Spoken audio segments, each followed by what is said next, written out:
ഇതാണ് സ്ട്രോബെറി പേരയെന്ന് പറയും. ഇത് വെച്ചിട്ട് ഇപ്പോൾ ഏകദേശം ഒരു വർഷമാകാൻ പോകുന്നു. ഒരു വർഷം കഴിഞ്ഞിട്ടുണ്ട് കേട്ടോ. പക്ഷേ പ്രത്യേകിച്ച് ഗുണമൊന്നും കാര്യങ്ങളുള്ളതെന്ന് എനിക്ക് തോന്നുന്നില്ല. കാര്യം എന്ന് പറഞ്ഞു കഴിഞ്ഞാൽ ഒരുപാട് വീടുകൾ ഞാൻ കണ്ടിട്ടുണ്ട്, നല്ല ഹൈറ്റിലും ഗ്രോത്തിലും കിളിച്ചിട്ടുണ്ട്, പക്ഷേ കായകളുണ്ടാകത്തില്ല. ഇതൊന്നും എനിക്കിത് തണുപ്പുള്ള സ്ഥലങ്ങളിലാണെന്ന് തോന്നുന്നു ഇത് കൂടുതലും കായ്ക്കുന്നത്. ഇപ്പം കണ്ടില്ലേ, ഇപ്പോൾ 2 ഞാൻ വെച്ചിട്ടുണ്ടായിരുന്നു. അതിൻ്റെ കൂട്ടത്തിൽ തന്നെ ഞാൻ തായ്പിങ്ങും വെച്ചിട്ടുണ്ട്. തായ്പിങ്ങും നല്ല ഗ്രോത്തായിട്ട് കിളിക്കുന്നുണ്ട്. തായ്പിങ്ങ് പിന്നെ നമ്മുടെ നാട്ടിൽ കിളിക്കും. പക്ഷേ ഈ സാധനം സ്ട്രോബെറി ഗുവ എന്ന് പറയും. ചെറിയ പിന്നെ 2 നിറമുണ്ട്, റെഡുണ്ട്, പിന്നെ യെല്ലോയും ഉണ്ട്. ഞാൻ കമ്പം തേനിയിൽ ഞാനിത് കണ്ടിട്ടുണ്ട്. തേനിയിൽ തണുപ്പുള്ള സ്ഥലമായതുകൊണ്ട് അവിടെ കുറേയൊക്കെ ഉണ്ടായിട്ടുണ്ട്. ഒരു 10-50 എണ്ണം കിട്ടിയിട്ടുണ്ട്.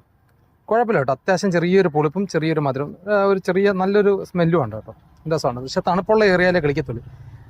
എനിക്ക് തോന്നുന്നു വയനാട്, നമ്മുടെ ഇടുക്കി അങ്ങനെയുള്ള സ്ഥലങ്ങളിലൊക്കെ നന്നായിട്ട് കളിക്കുമെന്ന് തോന്നുന്നു സ്ട്രോബെറി പേര.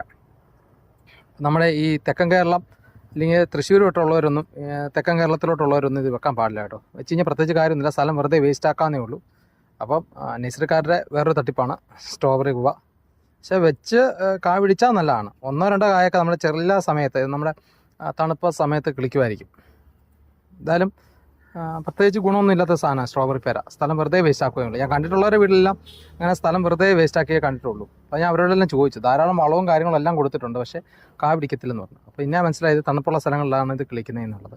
ഇതിൻ്റെ ഇലയൊക്കെ കണ്ടില്ലേ, ഇനി ഇങ്ങനെ അതിൻ്റെ നാമ്പ് വരുന്നത് കണ്ടില്ലേ. പിന്നെ ഓർണമെൻ്റൽ പ്ലാന്റായിട്ട് നമുക്ക് വേണമെങ്കിൽ ഒരു രസത്തിന് വേണമെങ്കിൽ വീട്ടിൽ വെച്ച് വെക്കാം. അതുകൊണ്ട് ഞാൻ വെട്ടിക്കളയാത്തത്, എന്തുവാണെന്ന് അറിയാൻ വേണ്ടിയേ. ഇല്ലെങ്കിൽ നമ്മുടെ പൊടിക്കൈയൊക്കെ ചെയ്ത് കിളിപ്പിക്കാൻ പറ്റുമെന്നുള്ളത് നോക്കട്ടെ. പിന്നെ എയർ ലെയർ ചെയ്ത് കഴിഞ്ഞാൽ ഇഷ്ടംപോലെ തൈകൾ ഉണ്ടാക്കാം കേട്ടോ. ഞാൻ അതിന് വേണ്ടി കൂടുതൽ നിർത്തിയേക്കുന്നതും. അപ്പോൾ ഇടുക്കിയിലുള്ള സുഹൃത്തുക്കളുണ്ട് നമ്മുടെ, അവർക്കൊക്കെ കൊടുക്കാൻ വേണ്ടി എയർ ലെയർ ചെയ്യാൻ വേണ്ടിയാണ് നിർത്തിയേക്കുന്നത്. 2 വെച്ചിട്ടുണ്ട്.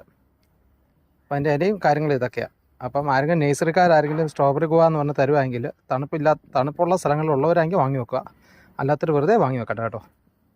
അപ്പം അടുത്ത വീഡിയോ ആയിട്ട് അടുത്ത ദിവസം നമുക്ക് വീണ്ടും കാണാം. അതുവരെ നന്ദി. അപ്പോൾ നമ്മുടെ ചാനൽ ഒന്ന് സപ്പോർട്ട് ചെയ്യണം. അപ്പം അടുത്ത വീഡിയോ ആയിട്ട് കാണുന്നവരെ നന്ദി.